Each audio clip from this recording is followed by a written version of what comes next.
Professor Reed. Okay, before I start, in Ireland we call candy sweets, so if I say sweets, that's what I'm talking about. I'm going to start off my presentation by giving everyone a sweet each. So, there you go, try that. I know it's a bit early in the morning, but maybe you can pass one back to the lads. There you go.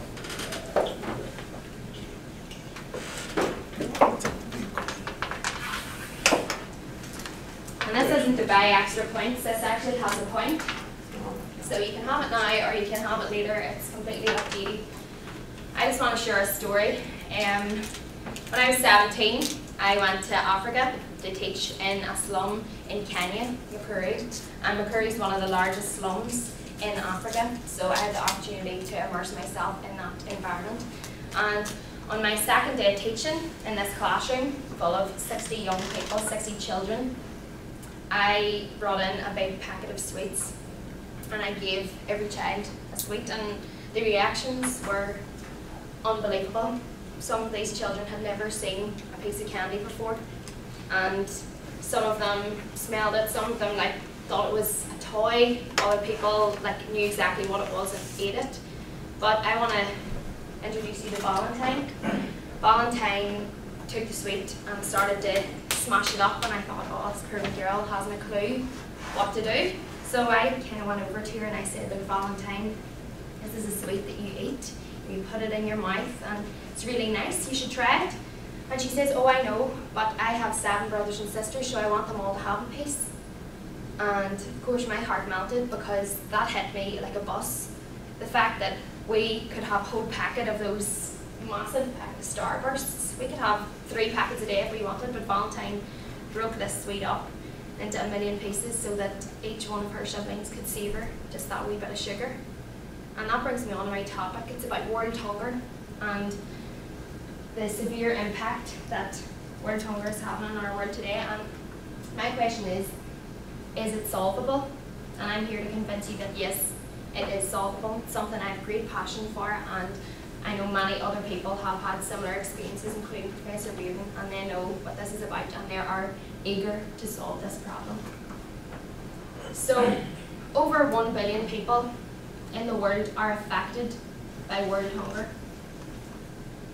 And today, almost half the world live on $2.50 a day. So Adam, that coffee you bought this morning, how much would that roughly cost? $5.04. About $5. So that's 2 days of living for people in the third world. And undernutrition contributes to more than 1/3 of child deaths worldwide. So that's shocking. Effects of world hunger. A hungry body is unable to take initiative, so the way you're all concentrating now, pretty sure if you didn't have breakfast you would be struggling. So imagine not having breakfast for a full week, you just wouldn't be able to take initiative or have a complete thinking process. Hungry mind has limited concentration levels, as I've stated, and hungry children can become too weak to fight off diseases like diarrhea, measles, stuff like that. And also, hungry children aren't able to stimulate their brains, they're not able to function. So something that's heart-wrenching as well is to look at a child who's just sitting there. How many people here have nieces, nephews, or little cousins? And do you ever see them sitting in the corner not doing anything?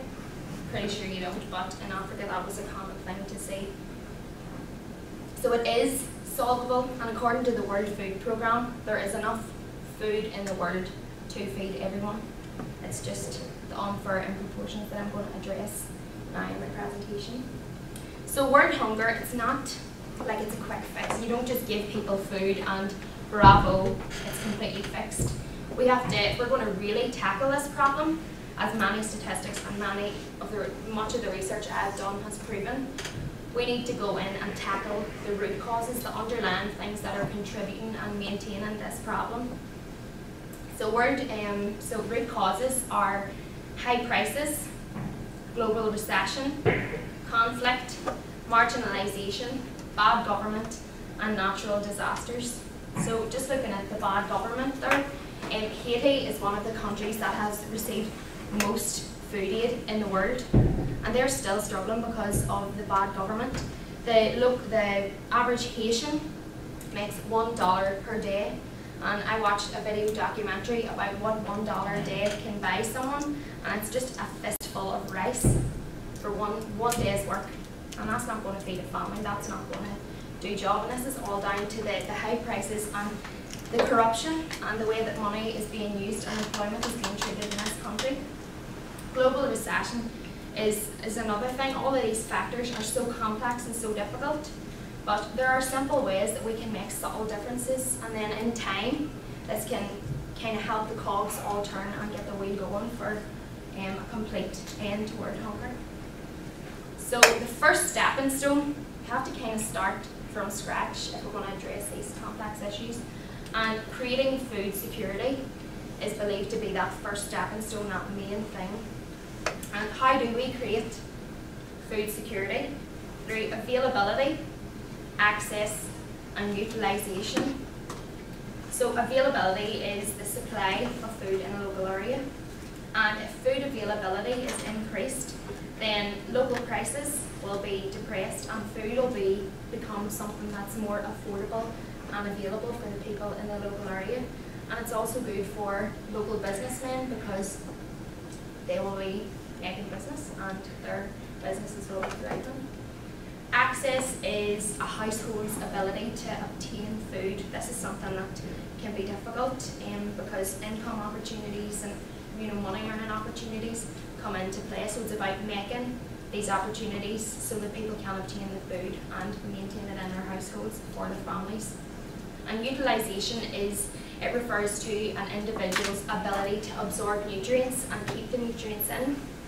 So in many of the programmes for combating world hunger, the food that is made available to starving people is food that's high in calories, high in nutrition. They might have like special blends of amino acids so that this enables the people to kind of recoup their bodies and recover and begin to build. So forms of action could be training. This refers to like farming training, and there's actually a program at Sierra Leone's Operation Feed, and it's one of the many programs working towards training farmers. And statistics have shown that countries such as Brazil are really reaping the positive rewards of farming training, and the family farming business is becoming something in Brazil that's really on the rise, and it's really improving the situation there. Improving seed varieties. This may seem really subtle, but improving seed varieties can go a long way. Improving pesticide technologies. This can really like double the amount of crop that's produced. And organising better storage and irrigation.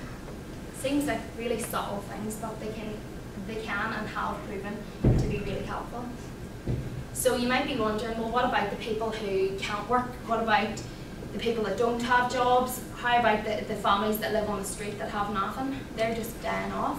But that's not true, because many of the charity organisations have things such as safety nets. And safety nets, it's almost like emergency aid. So this can be seen in the form of food banks, community kitchen, school meals.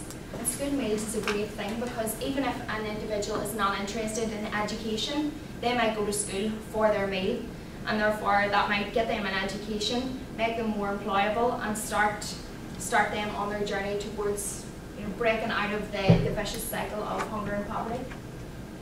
Supplemental feeding for the sick, the pregnant, and people who have HIV.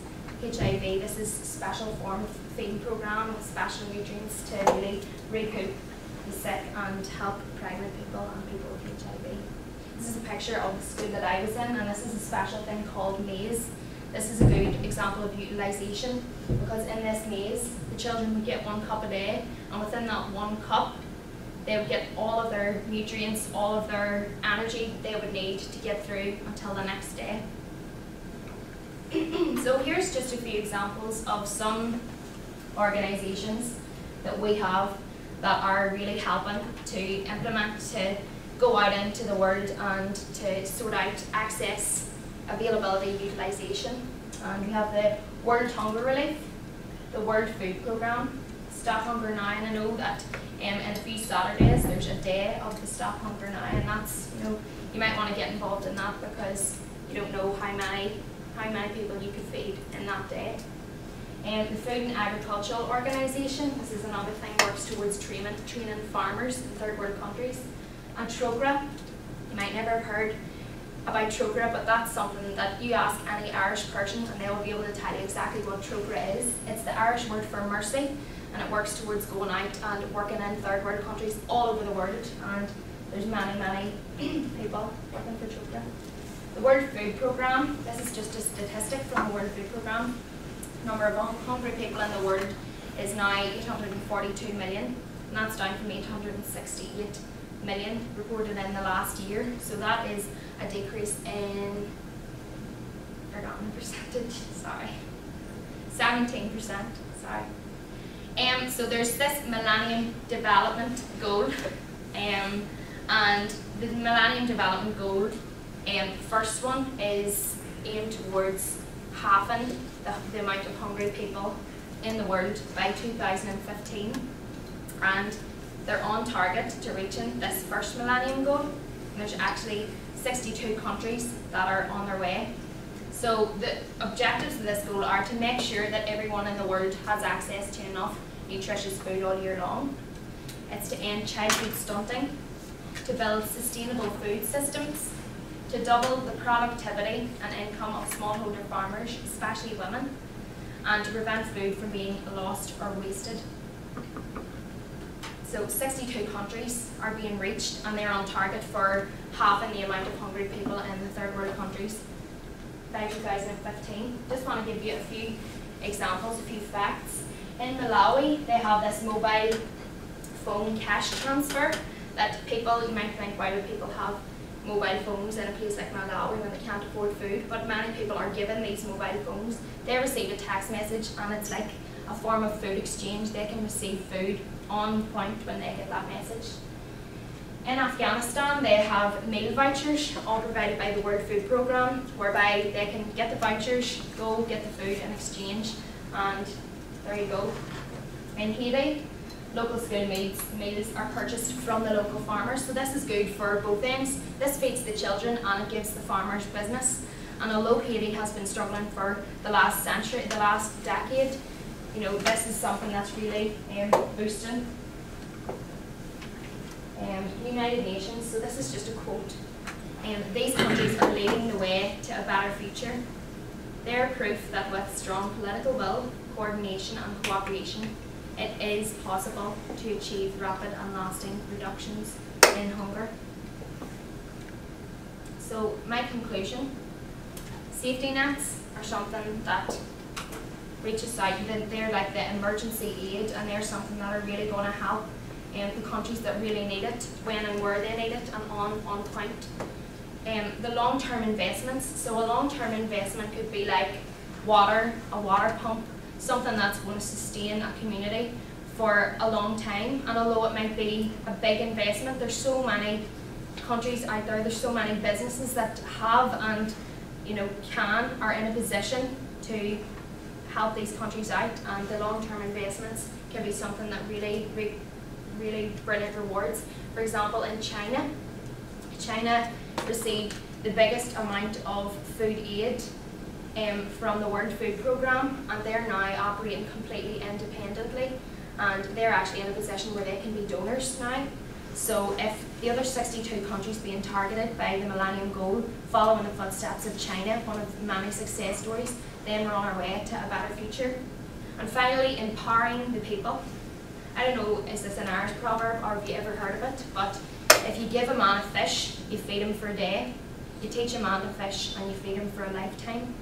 So really, this issue is something about, it's giving the people the skills to use in order to operate independently. It's not giving them food and quenching their thirst for a short period of time. It's not about a quick fix. It's about addressing and attacking the root problems and giving these people the skills and the ability to stand alone and do it for themselves. And it is possible. Just to finish now, Mr. Graziano da Silva says that we need to keep up our efforts until everyone can live healthy, productive lives. Thank you.